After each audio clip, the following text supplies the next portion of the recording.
Do all juvenile arthritis subtypes have unique symptoms? Imagine a group of children all with joint pain, but each one has a different story to tell. That's because juvenile arthritis is not just one condition but a collection of different types, each with its own set of symptoms.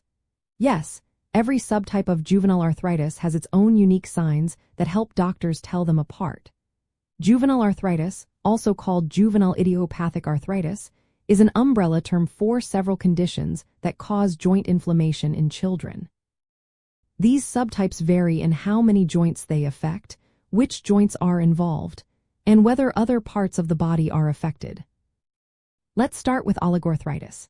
This is the most common subtype and affects 4 or fewer joints, usually large ones like the knees, ankles, or elbows. Kids with this type often have swelling and stiffness in those joints. Sometimes, they also develop inflammation called uveitis, which needs regular eye exams to catch early. Oligoarthritis tends to affect young girls under 8 years old and usually involves only a few joints without making the child feel sick overall.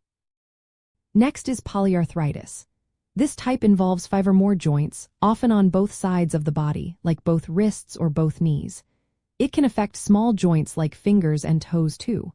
There are 2 kinds of polyarthritis, one with rheumatoid factor, a blood marker, and one without. The rheumatoid factor positive type is similar to adult rheumatoid arthritis and can cause more joint damage over time.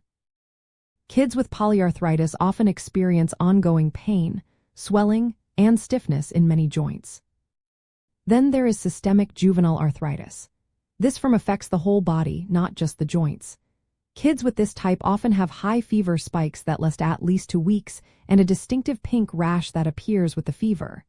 They may also have swollen lymph nodes, an enlarged liver or spleen, and inflammation of internal organs. Joint symptoms might come later, but the systemic signs are the main features early on. Serious complications like heart inflammation and a condition called macrophage activation syndrome can occur if not managed properly. Psoriatic arthritis combines joint pain with skin symptoms of psoriasis, which causes scaly patches of skin. These patches often show up behind the ears, on the scalp, elbows, or knees. Sometimes the skin issues come before joint problems or vice versa. The affected joints can be anywhere, including fingers and toes, with swelling that makes the digits look sausage-like. Enthesitis-related arthritis is another subtype where inflammation occurs at the places where tendons or ligaments attach to bones, called entheses. Commonly affected areas include the hips, knees, feet, and lower back. This type is more common in boys aged 8 to 15 and can be linked to other conditions like inflammatory bowel disease. It often causes pain and stiffness at these attachment points. Finally, there is undifferentiated arthritis.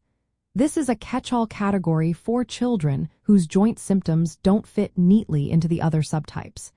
They may have inflammation in one or more joints but lack the specific features needed for a clear diagnosis.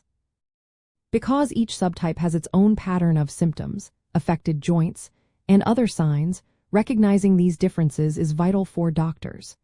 It helps them diagnose correctly, decide on the best treatment, and predict how the disease might progress. So, to answer the question directly, not all juvenile arthritis subtypes have the same symptoms. Each one has a unique set of signs that reflected how the disease affects different parts of the body. Understanding these differences ensures children get the right care and support. Always remember, if you or someone you know shows signs of juvenile arthritis, consulting a healthcare professional is essential for an accurate diagnosis and personalized treatment plan.